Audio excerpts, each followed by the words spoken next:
एवढ्या मोठ्या प्रमाणामध्ये सगळ्या महिला उपस्थित आहेत आणि मला त्यांच्याकडे बघून असंही लक्षात येतंय की आपला विषय गरोदरपणातील मानसिक स्वास्थ्य हा आहे आणि या अनुषंगानं या तरुण मुलींच्या सासवा आणि त्यांच्या आई ह्या सुद्धा इथे आलेल्या आहेत. आणि जे मागे जेंट्स मला दिसत आहेत ते डेफिनेटली यातल्या काही महिलांचे मुलींचे हजबंड असणार आहेत. सो एवढ्या सगळ्यांना इथे आमंत्रित करताना आयोजकांनी किती मेहनत घेतली आहे याची प्रचिती मला येते आणि डेफिनेटली एवढा छान उपक्रम आयोजकांनी आयोजित केलेला आहे त्याच्याबद्दल मी मनापासून आयोजकांचं कौतुक करते. गरोदरपणातील मानसिक स्वास्थ्य या विषयावर हे जे सेमिनार घेण्यात येत आहे त्याचा खरंच उपयोग होईल का असं काही जण अजूनही विचारतात, जणसुद्धा आणि जणीसुद्धा. सो मी हे आवर्जून सांगू इच्छिते की येस इट वर्क्स. कशाच्या जोरावर सांगते आहे मी तेही आपल्याशी चर्चा करेनच, पण इट वर्क्स हा काय प्रकार आहे की येस खरंच हे खरं आहे किंवा यावर तुम्ही सुद्धा विश्वास ठेवा. हे असं कशावरून म्हणते त्याच्यासाठी मी वाळवंटातलं एक उदाहरण तुम्हाला देऊ इच्छिते. हा एक गृहस्थ वाळवंटामध्ये हरवलेला, दिशा चुकलेला, त्याच्या जवळचं पाणी सगळं संपलंय, सगळीकडे कितीही जिथपर्यंत नजर जात आहे तिथपर्यंत फक्त रेतीच रेती त्याला दिसते आणि आता त्याला तहानही खूप लागली आहे. अशा परिस्थितीमध्ये कुठेतरी पाणी मिळेल, काहीतरी असेल या अपेक्षेनं तो वाट फुटेल तिकडे चालतोय चालतोय चालतोय आणि एका ठिकाणी त्याला हापसा दिसतो, हातपंप. हातपंप दिसल्यानंतर दुरूनच तो हातपंप पाहिल्यावर हा इतका आनंदी झाला की चला आता मी पोट भरून पाणी पिऊ शकेल आणि माझ्यासोबतची बॉटलसुद्धा मी आता भरून घेऊन जाऊ शकेन.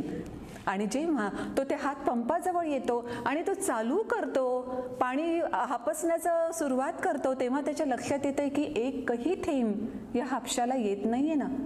तो जोरात प्रयत्न करायला लागतो की ऑलरेडी त्या पाण्याच्या आशेवर इतक्या लांबून तो आलाय, त्याची एनर्जी ऑलरेडी इतकी हापसण्यामध्ये चाललेली आहे. आता तर कोणत्याही परिस्थितीत पाण्याचा एक तरी थेंब मला मिळावा याच्यासाठी सगळी शक्ती एकवटून तो या हापशावर प्रयत्न करत असतानाच त्याला एका ठिकाणी एक ग्लास दिसला जो झाकून ठेवलेला होता.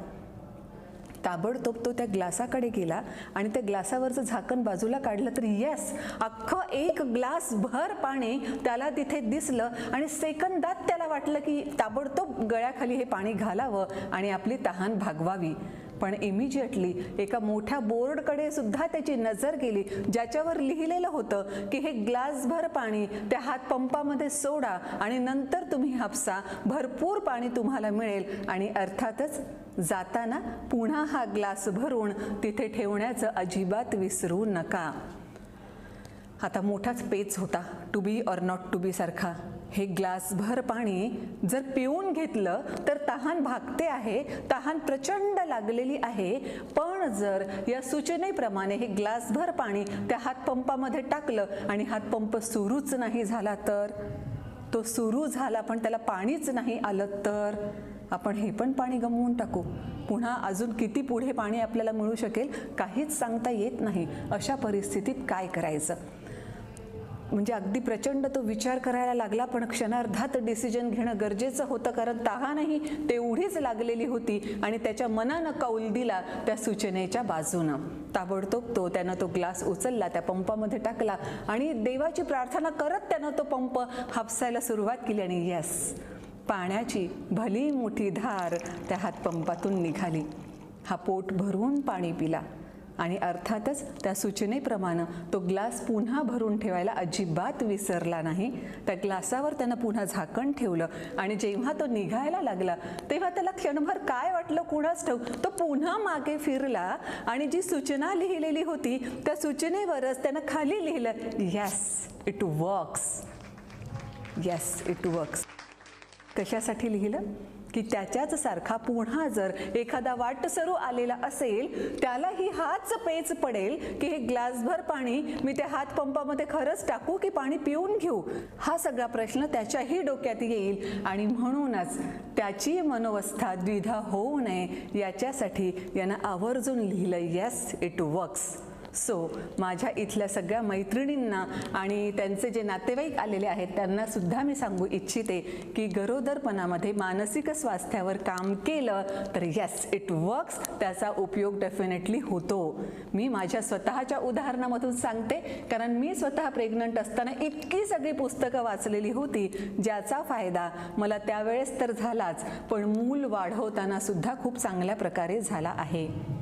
आपण वर्तमानामध्ये राहणं शिकलं पाहिजे. आणि खरंच आई होणं ही इतकी चांगली भावना आहे ना, म्हणजे मला तर अजूनही आठवतं की जेव्हा फर्स्ट टाइम मी प्रेग्नंट होते तेव्हा माझ्या ओठांवर सतत त्याच ओळी यायच्या, बाळा कशी होऊ उतराई, तुझ्यामुळे मी झाले आई.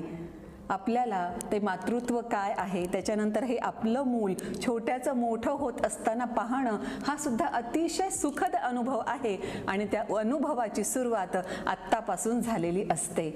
म्हणूनच तर फार व्यवस्थितरित्या मूल वाढवताना आणि त्याच्यावर संस्कार करत असताना आपलं ह्या गरोदरपणामध्ये मानसिक स्वास्थ्य कसं असतं हेही तेवढंच महत्त्वाचं.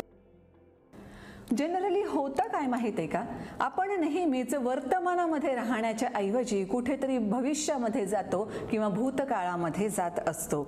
म्हणजे आपल्याला ते माहीत आहेच की श्रीकृष्णानं जेव्हा विश्वकर्म्याला सांगितलं द्वारका नगरीचा निर्माण होत असताना की माझ्या महालाची कुठलीही खिडकी किंवा कोणताही दरवाजा गोकुळच्या दिशेने उघडता कामा नये, तेव्हा विश्वकर्माला खूप आश्चर्य वाटलं की सगळं बालपण तुझं तिथे गेलेलं आहे आणि तिकडच्या दिशेनं काहीच उघडता कामा नये असं हा श्रीकृष्ण का म्हणत आहे.